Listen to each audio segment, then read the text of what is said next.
Nastavení systému InGold Pay. Oslovila vás možnost nabídnout svým zákazníkům a klientům bezkontaktní online platby ve zlatě? Jste správcem firemního zlatého konta a chcete efektivně využít všechny možnosti a výhody systému InGold Pay? Pak jste tu správně. Ukážeme vám, jak na to. Prvním krokem je nastavení systému InGold Pay. Firmy, které přijímají platby ve zlatě, se mohou zdarma prezentovat v online katalogu.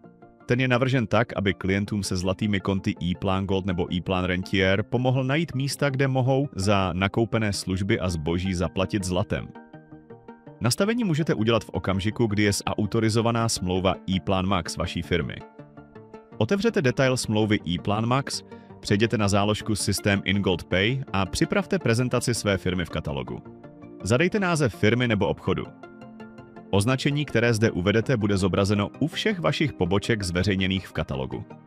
Ulehčete zákazníkům cestu k vám.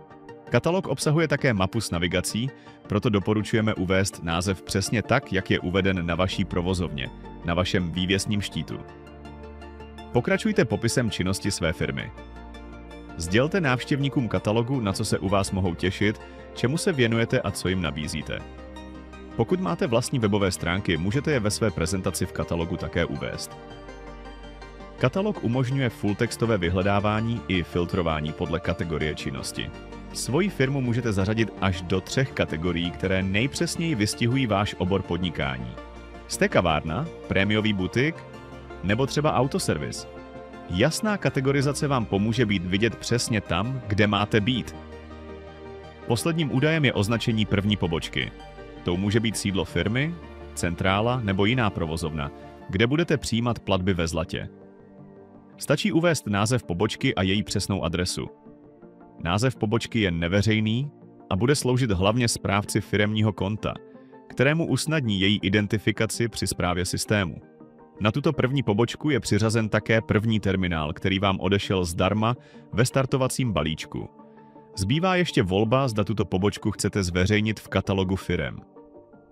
Základní nastavení systému InGold Pay je dokončeno a dostáváte se do přehledné administrace, kde máte na dosah ruky správu poboček, terminálů, zařízení i pokladních.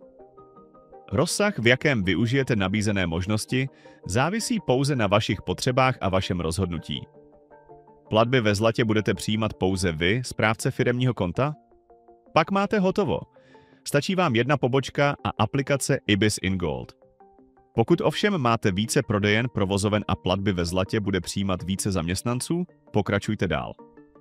Abyste připojili další pracoviště, které bude přijímat platby ve zlatě, budete potřebovat mobilní zařízení, mobilní telefon nebo tablet, s přístupem k internetu a další terminály, které budou mít pověření zaměstnanci k dispozici.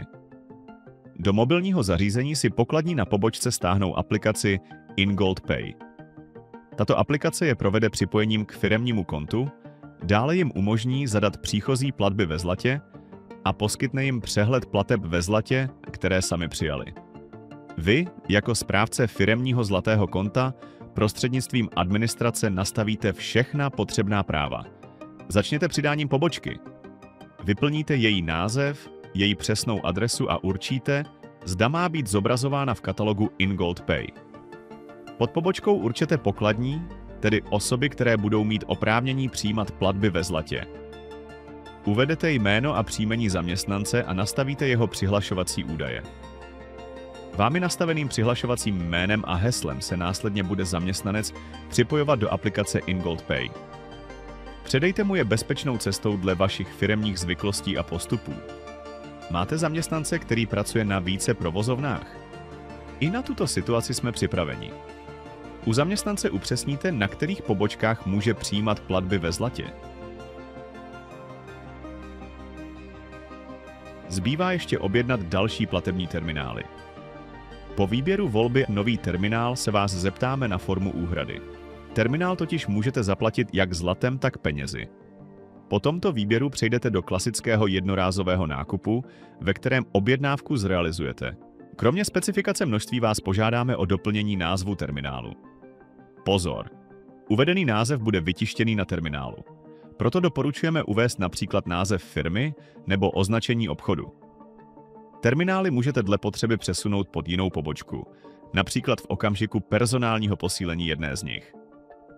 Objednávku terminálu můžete rozšířit o další zboží. Doplnit můžete stojánky na terminál, doobjednat si můžete samolepky, letáčky nebo reklamní předměty. V dalším kroku zkontrolujete správnost údajů o firmě. Můžete upravit doručovací adresu nebo dokonce zmocnit jinou osobu k převzetí zboží. Zásilku prostě odešlete přesně tam, kde ji potřebujete mít. Zbývá upřesnění způsobu doručení a platby a postoupíte do rekapitulace objednávky. Je vše podle vaší představy? V tom případě nákup potvrďte. Máte nastavené pobočky, pokladní a objednané terminály. Teď zbývá propojit pobočku s firemním zlatým účtem. Pokračujte k záložce Nové zařízení. Po stisknutí tlačítka vám systém vygeneruje unikátní kód, pomocí kterého zautorizujete mobilní zařízení z pobočky a aplikaci InGold Pay připojíte k vašemu firemnímu kontu. Tento kód bude potřebovat pokladní na pobočce. Využít můžete jak QR kód, tak hypertextový odkaz. Mají stejnou funkcionalitu, rozhodující je, se kterou formou se vám bude lépe pracovat. Celý systém máte plně pod kontrolou. Nejenže můžete měnit nastavení systému InGold Pay, kdykoliv přidávat nové pobočky, spravovat pokladní, využívaná zařízení a terminály, kontrolu budete mít i nad objemem transakcí ve zlatě podle jednotlivých poboček i zaměstnanců. Systém InGold Pay představuje moderní a přehledné řešení pro realizaci plateb ve zlatě, které se přizpůsobí vašim potřebám.